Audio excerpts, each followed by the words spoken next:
Ассаляму алейкум. Не үшін исламда ет бетімен жатуға тыйым салады? Ет бетімен жату өлімге алып келуі мүмкін. Біріншіден, бұл жайлы бізге жақсыны жасырып қалдырмаған және бізге жамандықтың алдын алу мақсатында ештеңені қалдырмаған пайғамбарымыздың саллаллаху алейхи уассалям тыйым салуы.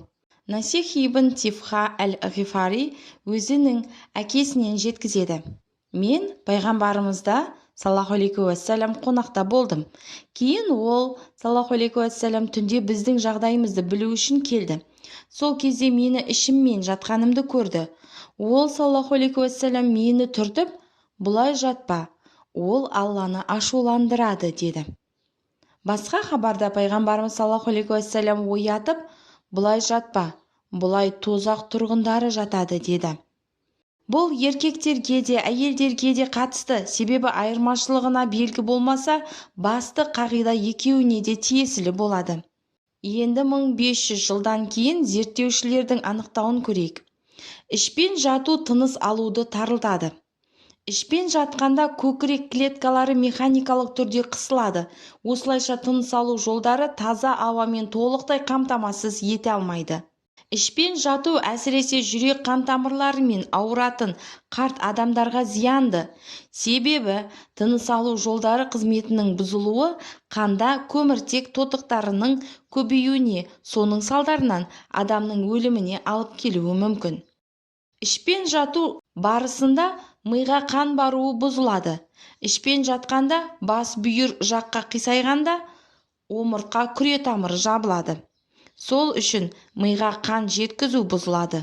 Ал егер екінші күре тамыры жаман жұмыс істесе, мысалы жүрек қан тамырларының жүйке ауруының түйіндігі немесе булыққан түрде болса, онда қан ағысы бұл қан тамырлардан ағуын тоқтатады. Тек қана миға аз бөлігін жеткізетін ұйқы күре тамыры ғана қалады.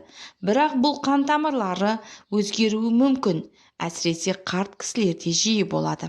Сондай-ақ Испанияның дәрігер сексапатологтары зерттей келе мынандай қорытындыға келеді: ұйқы алдында дұрыс жатпау көптеген жағдайда жыныстық бұзылуға алып келеді.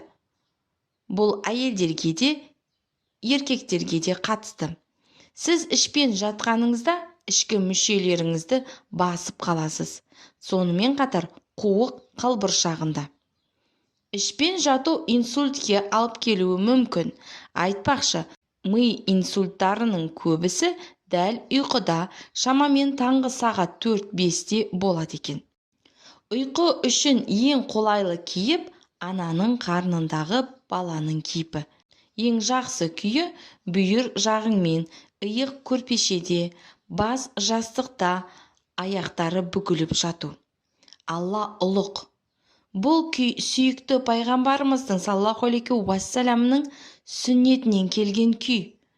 Пайғамбарымыз саллаллаху алейхи уассалам дәл осылай жататын.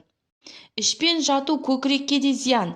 Осылайша сіз ұйқыда қысыласыз және бірнеше уақыттан соң тері созылып, онда әжім пайда болады. Одан арылу оңайға түспейтіні анық. Омыртқа және дене аурулары да адамдарға ішпен жату орынсыз. Егер сіз теріңізді таза қалпында сақтағыңыз келсе, ішпен жатпаңыз. Өйткені ұйқыда бетіңізді езесіз. Содан кейін басында кішкене, кейін үлкен әжімдер пайда болады. Егер сіз бетіңізді бір жаққа қаратып, ішпен жатып үйреніп қалсаңыз, онда біраз уақыттан соң сол тұстан үлкен мұрын ерін қатпары, кейін ауыз бұрышында тік әжім пайда болғанын көресіз.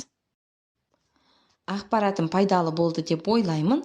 Сондықтан міндетті түрде каналыма тіркелмеген болсаңыз тіркеліп, лайк басып, өз пікіріңізді қалдыра кетіңіз.